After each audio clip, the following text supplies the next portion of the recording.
This is the Big O Show. This is the Big O Show. All right, we are back. Sorry, I got caught up there. Some guy was asking me, do you think TVD will be our first legit QB since Kaya? And I'm like, dude, he's way better than Kaya. I'll take him over Kaya any day of the week and twice on Sundays. That kid plays with moxie. Anyway, all right, let's go from one football to another football, and that's Inter Miami and my man Franco Panizo. Follow him on Twitter at Franco Panizo. For those of you listening on the podcast, of course, on YouTube, you can see it right there. And, of course, listen to Miami Total Football. We love Miami Total Football. Always good to talk to Franco. Franco, all right, let's get into it a little bit here. The season overall, obviously a massive disappointment considering the amount of money that they spent. I don't know who is more dysfunctional, Inter Miami or the Miami Dolphins. Well, probably the Dolphins. Right, because it's 25 years. You're Inter Miami's still fairly new. There are growing pains. I mean, it doesn't mean that they're not dysfunctional. There's not issues there, but it's still a work in progress. They're starting fresh. Look, obviously the season didn't go anywhere near as expected. It did not go well. It went worse than last year just by a statistical standpoint. Last year they finished in 10th place and they made the playoffs. It was an expanded field, so if you take away the reaching the playoffs part out of it, they still finished 10th in the first season. Second season, with what I think is a better roster, they finished 11th. So definitely regressed in 2021. Now, there's going to be a lot of changes this winter. They have sanctions that they're faced with, so that complicates things, but we'll see it. We'll see how they go about it. They've talked about it already. You know, even towards the last few weeks of the season, even before the season was officially over or before they were officially eliminated, when it was, all but eliminated, they were already talking about next season. And obviously, clearly, they knew that it was a real big challenge to try to make the playoffs, which they did not. So there's going to be some big decisions that have to be made this offseason. They're going to have to be smart with the players that they bring in, because clearly in 2021, this group of players, regardless of how talented or how expensive they are, they just did not work. It did not work on the field. That also does not absolve head coach Phil Neville of some blame. He's a young head coach in MLS. He's made mistakes that have cost the team points as well. He is also a foreign coach, and foreign coaches historically have not done great in MLS. So we'll see how year 2 goes. I have no hesitation to say that he'll be back, whether of course people agree with that or disagree with that, whether he should be. Beckham's boy. He's Beckham's boy, dude. Of course he's going to be back. Come on, give me a break. Yeah. Plus, I think next year will be a better measuring stick for him, because next year you will have to imagine that he and Chris Henderson have built a team that's more along what he wants to do, where Chris Henderson wants to take the franchise. So there has to be more of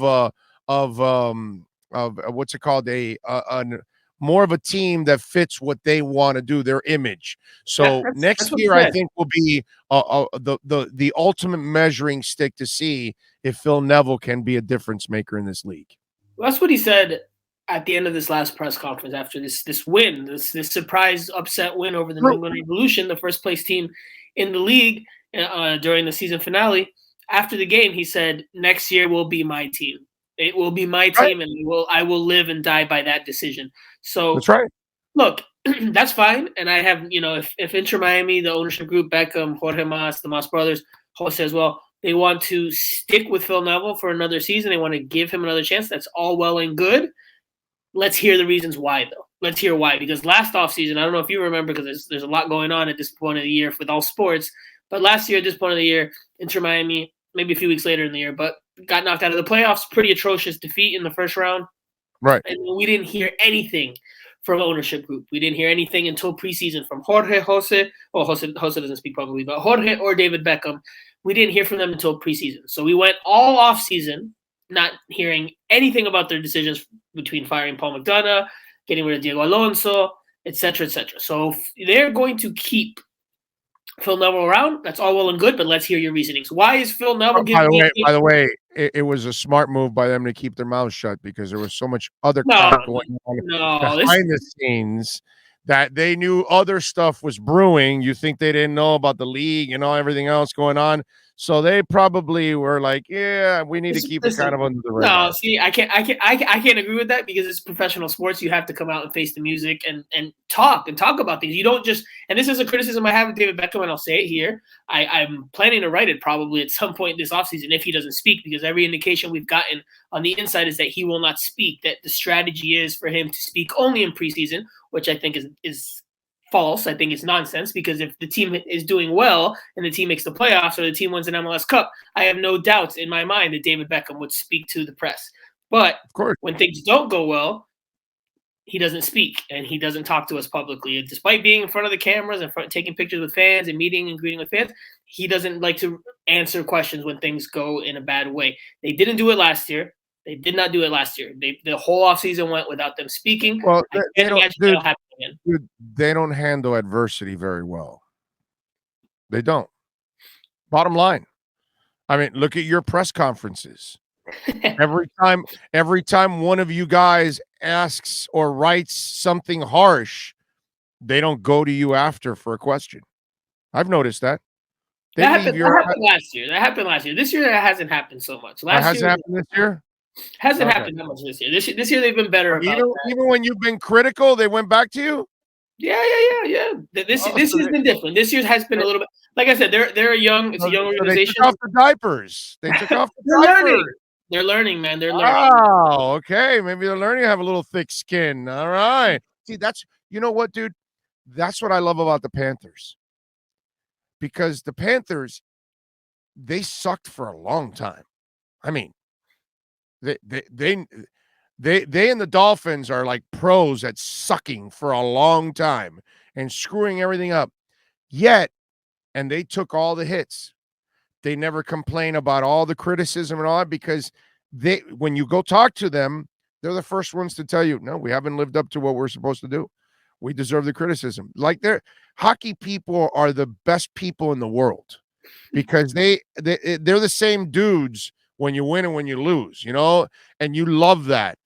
You hate these franchises at times. They get so ultra sensitive about their screw ups. And it's like, well, dude, you're going to be, like you said, if they win the MLS Cup, Beckham's going to be there raising the trophy. Oh, he's going to no doubt about it. He's going to be talking all that. Well, now's when people need to hear from you. Like, it's your franchise, right? This is your franchise. It's your handpicked coach. Again, it's fine if they want to keep him. No problem if they want to keep him despite the results. I have no problem with that. I think let's hear the reasons why. I imagine that Jorge will speak this offseason. I can't imagine that they go a whole offseason again without speaking. So I imagine Jorge will speak. I have real questions as to whether David Beckham speaks, which I don't think is right. I don't think it's just that he only pops in when things are going well, or when there's promise and the narrative has changed. I think he also should show his face when things don't go well, and that's part of just owning a sports franchise and owning a sports team. When he was an athlete. And by the way, all that sensitivity BS that you ran into with the media, I don't think that has any. George, I don't think even pays attention to that stuff. He should. I think he should pay attention a lot more to some of the things that he has working under him, because it's an effing disaster. And so, they should know how to handle, because they got a lot of people there that don't know what the hell they're doing in that building. You know what I mean? And there's a reason why things have been discombobulated for 2 years there, because there's a lot of, chasing your tail around and one person passing the buck to another. And that's why there's been a boatload of turnover over there. And on the media side, they don't even know how to handle media. They just don't know. And I think that's something that all of that needed to be straightened out. They really need people that actually understand media and know how to handle it all. They do a terrible job over there with that stuff, man. So I hope that they grow up a little bit and figure this thing out and put your big boy pants on and stand up to what happens. If it's good or bad, answer to it, man. You know what I mean? Do the same thing that the Panthers have. Panthers have been masterful at handling, adversity for 20 years and coming up short. Now they're a damn good team, so now it's easy to talk about them and all that kind of stuff. But you gotta be the same kind of organization through the good and the bad, is what I'm saying. No, absolutely. And look, Beckham was a professional athlete. He was a player. He had good games. He had bad games. He had good runs of form, bad runs of form. So he should be used to answering questions when things go well and when they don't go well. Now, the difference this day and age is that, well, there's social media and his brand is much bigger now. His brand is more than just Inter Miami. He's got a huge brand, and it's all about the success and being exitoso, as we say in Spanish, was just successful. And so, he has to be related to things that are very positive. And, I understand the reason why they don't try to make him available, or why he doesn't show his face in front of the cameras or in front of the mics when things don't go well. But you have but if you're going to be an owner of a team, and you're going to make your presence known during preseason when the narrative is all about the hype and the excitement, you got to face the music at the end of the season. And guess what? If next year they do well and they have a much better season, then he should also speak and say, look, we've made improvements here, here, and here. I just don't agree with picking and choosing moments of when to speak when things are going well. I don't think that's a sign of a true leader. I don't think that's a sign of a true leader. Basically, take a page from Pat Riley, is what you're saying. Absolutely. That's all. And you know what? Jorge wants to, be like the Heat organization. Well, if you're going to be like the Heat organization, well, then, your top guy needs to talk and needs to handle the Heat. And when Pat Riley sits there, he answers, why the hell did he sign James Johnson and Whiteside to these long-term deals? And he screwed up. He talks about it. You know what I mean? And he's going to talk about it when he has a parade down Biscayne Boulevard with Wade or with Shaq or whatever. You know what I mean? So Riley addresses the crap and Riley addresses the championships. And David Beckham has done a terrible job in that.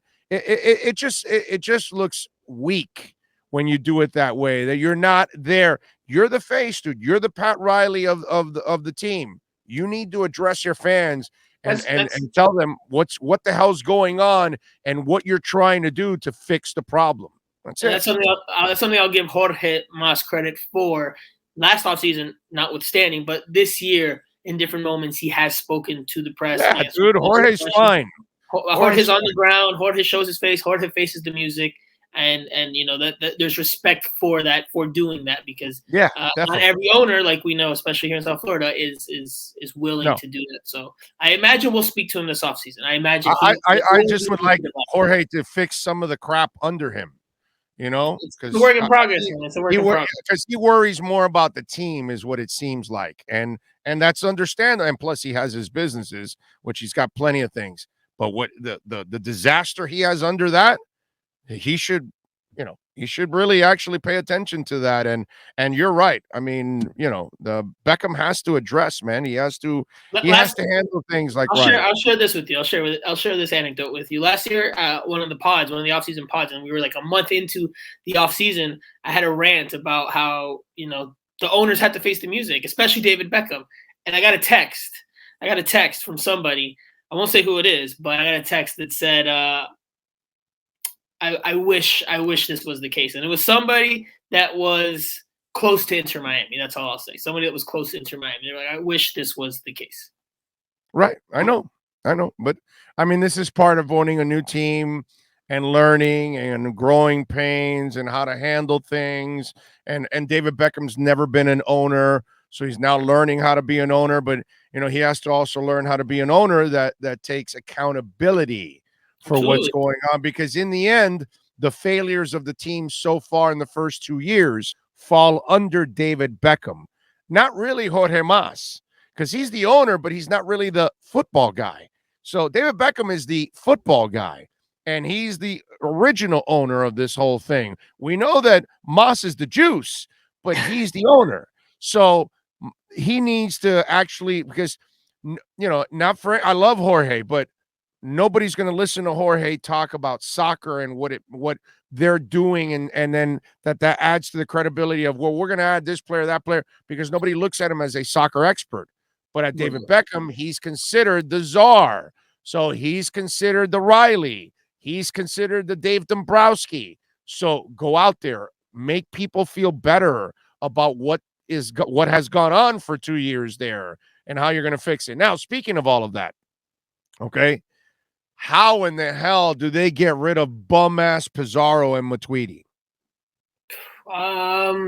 Difficult. They have to get it. I mean, ideally, in an ideal world, you'd be able to get rid of all 3 DPs and start clean in that regard. Well, no, forget. They're not getting rid of they can't get rid of the other guy. Forget about that. I mean, give me a break. But that's ideal. That's why I said ideally. Can we give him some steroids or something so he doesn't look so slow? Because I swear to God, I feel like I'm watching the $6 million man when I was a child, and Lee Mays just.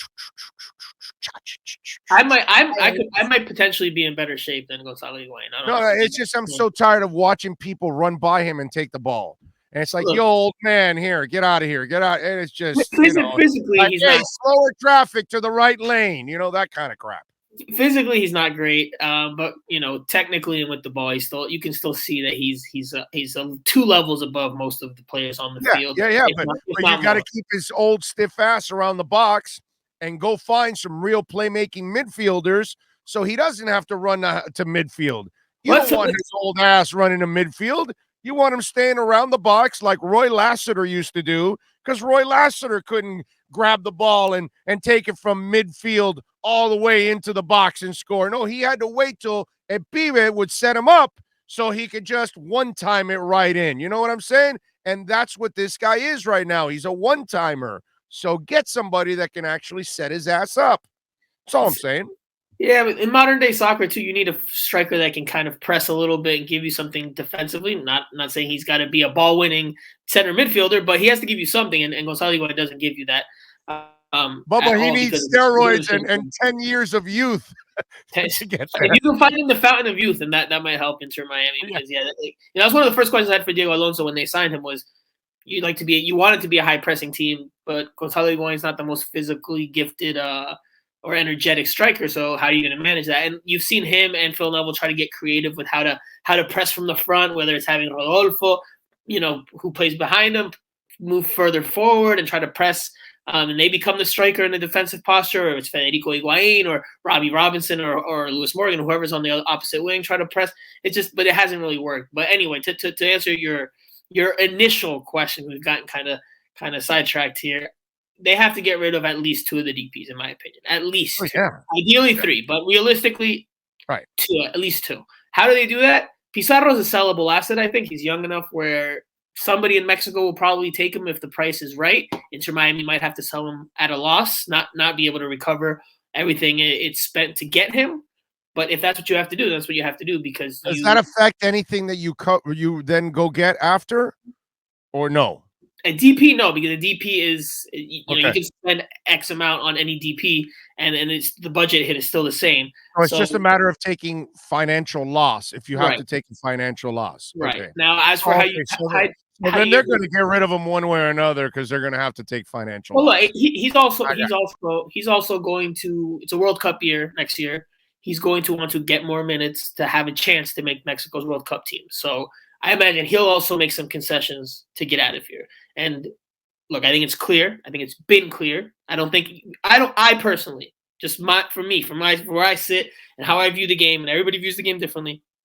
But early on in the season, I saw signs of him and Gonzalo Higuain not getting along. And the signs for me got bigger and bigger and bigger as the year wore on. And it became very obvious towards the end that the two just did not get along on the field. Right. I don't know if they had problems off the field. Maybe they do, or maybe they just don't get along. Maybe they both need to be the alpha male, and you can't have 2 alpha males, so they just don't get along. But I think it's crystal clear, and I don't know how closely you followed this weekend's game. But on Sunday, Higuain did not play, something I reported for Miami Total Football. He didn't travel, and he stayed behind. Pizarro had one of his better games of the year without Higuain on the field, and a lot of things went through him. I think he finished with 52 touches, the second highest on the team on Sunday, and he looked a much more confident, spirited, energized player without Higuain on the after the game. And normally I'm not one to touch on social media behaviors, but this was blatantly obvious. Pizarro started liking tweets from myself and from other media members that were talking about Higuain's absence and Pizarro's improved performance in the game. And on top of that, he goes on his Instagram account and posts a picture of himself from the game, standard shot of him.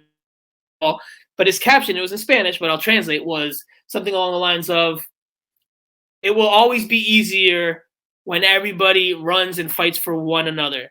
A Oh shame, yeah, I saw it. a shame it came too late onto whatever's next. So clearly, he is sounding off now. He's getting it off his chest that he just hasn't enjoyed playing with Gonzalo Higuain, that they haven't gotten along. He hasn't said that publicly in an interview setting. He's been asked over the course of this year about how they mesh on the field, and he's always been very professional, to Pizarro's credit, about, he's always been saying, I gotta find different spots, or we're working on it, et cetera, et cetera. He's never badmouthed Higuain. But clearly, after Sunday's game, it's crystal clear that the two don't get along, the two don't like each other, and they just don't click on the fields. Because I don't think you'd be going out there and liking tweets, again, not just to myself. I don't want to make this about me. It's not about me.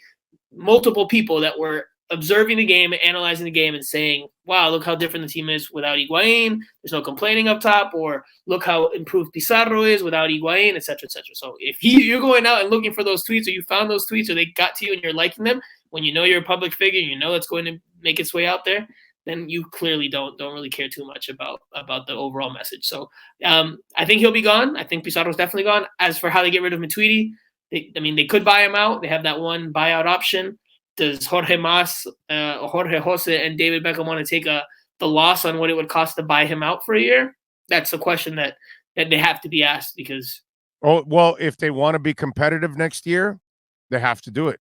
And if they don't, then they're going to suck again next year. I mean, or So they could just look at Phil Neville. Huh? They could just look at Phil Neville and say, look, you got to get more out of him, point blank. That's it. I mean, it's coach's job. At the end of the day, it's the coach's job. You cannot spend the DP spot on a guy like Matuidi. Listen, your DP spots have to be guys that can score, and you can't.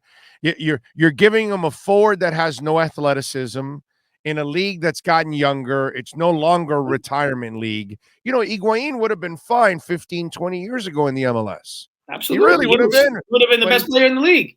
Right, but in today's MLS, it's actually younger. It's actually way more athletic.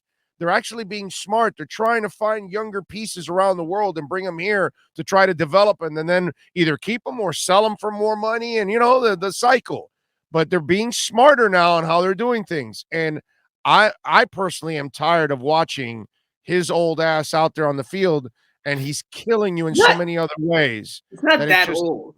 He's not that old. He's the same age as I am, by the way. But he plays old. But he plays old, is what I'm saying. Right, he moves old. He has physical limitations. Yeah, dude. Yeah, and I'm sorry. And you said it yourself. You want a more younger, athletic forward that you can press up top, and it has more mobility and stuff. Absolutely. And he just doesn't have that, and he hurts you in other ways. So now, it's a two-part question. So you've got to find a way to go get yourself some kind of a badass DP that has a nasty sense of scoring all the time. Why? Because you have a young guy in Robbie Robinson who I don't know if he has the mentality, the character, the toughness that you need to play at a professional level. I see him as a kid. I see him as an immature kid. After watching the things that he has shown me the first 2 years on and off the pitch, I don't know if he has the mental makeup to ever become really a tough-minded player. That's what I'm really concerned about with Robbie. There's a difference between youth and then tough-minded, because I've seen a lot of young guys that screw up, but they're fearless. And it's not because they were afraid of the moment or whatever. They screwed up. They made a mistake, whatever, but they're coming right back at you right away. I don't see that in this kid. So either you've got to build him up mentally to get him to where you want him physically, or you need to then just move on. What happens with Robbie, and what do you need to do to make sure you got to get yourself another scorer? I mean, look, there's going to be massive changes this winter. So is Robbie part of those changes? Is Robbie guaranteed to be here next season? I wouldn't put my money on that. Right now, he still has value, right? Because he's a young player. He scored some goals this year, although he was inconsistent. So he has value right now. I imagine there'd be some teams in MLS interested in taking him on. I don't know for how much money or what the trade value is, but there's some value there. And with this team and how much change is needed, I won't say I guarantee Robbie Robinson will be back. There's a chance, in my opinion, that he won't be back. So, maybe he needs a change of scenery. Maybe he needs to be on a different team where they can develop him a bit more, where there's not so much pressure, because Inter Miami, because of its expectations and how boisterous it has been outwardly in public and with fans and with the media, it's a team that's expected to be up there. So maybe on a different team, it'll suit him better. Inter Miami, maybe he's not the place for him. And I thought from the first game I saw him in LA 2020, I was like, this player, I'm not convinced that he's all that. There was just certain things I saw from my vantage point and how I view soccer that I was like, I'm not convinced that he's all that good. Now, this year he was better. He made strides. They put him out on the wing, less as a striker, and I thought that better suited his skill set and what he has to offer. His speed. He has the athleticism to be a Absolutely. player. Absolutely. But I don't think he has the mental makeup, my brother. I hate to use the label. I think he's soft. Well, there are questions. There are questions if there are questions for me if he's cutthroat enough. If he's cutthroat enough to make it in professional football. But maybe in a different environment it will work out for him. Maybe. I don't think it's in South Florida. Whether he comes back or not, we'll see. But I don't think in here he's going to thrive. I just don't think so. But we'll see. We'll see how plenty of players have carved out good, respectable MLS careers in the league. But I think he does need to answer that question to himself. And in general, is he cutthroat enough to make it work? Because you look at the Chile thing that happened this year. He left for a day or two with Chile's national team and left. He also he did a similar thing at MLS's back, where he was with the team and then he left for personal reasons. Never explained why. I've heard some things as to why it was, but there are questions. I will just say there are questions as to if he can be cutthroat enough to make it in the professional game, and that's where if he wants to make it, if he wants to have a good good long successful career, or just a good career in soccer, then he's going to have to improve in that regard. But we'll see if they keep him. And as for how they can replace goals, they need to bring in someone that can either create or score them themselves. There's talk of some Brazilians that they're in conversations with reportedly, so that could be one solution. Although they'd probably be DPs, so that means somebody's got to go in order for that player. Yeah, I have no problem. You got to get rid of your DPs. I mean, if they get rid of Higuain, then maybe they have David Copperfield in the offices there. I don't know. But for Robbie, he probably should change the back name of his jersey and put Charmin on it. That's probably better suited.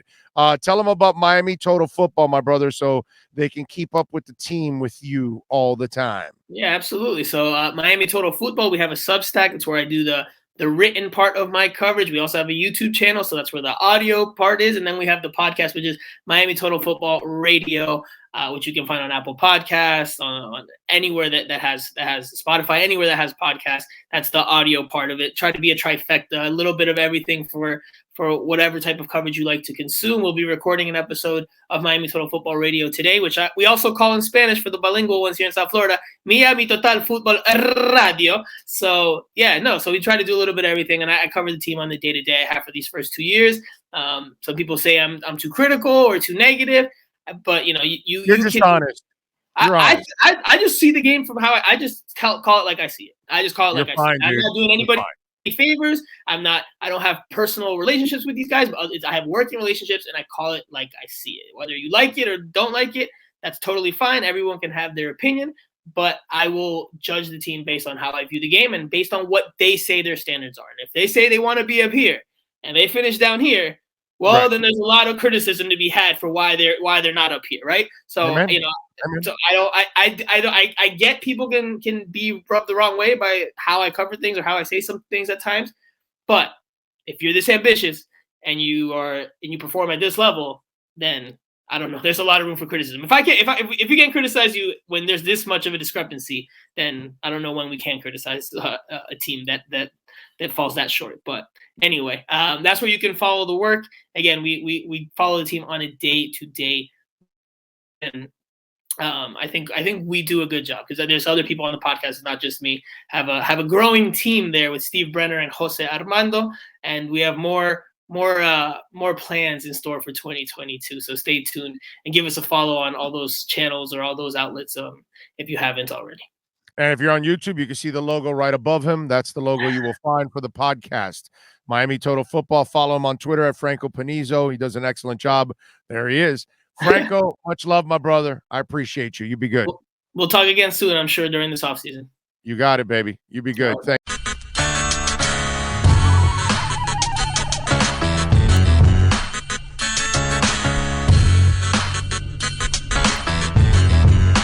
This is the Big O Show. This is the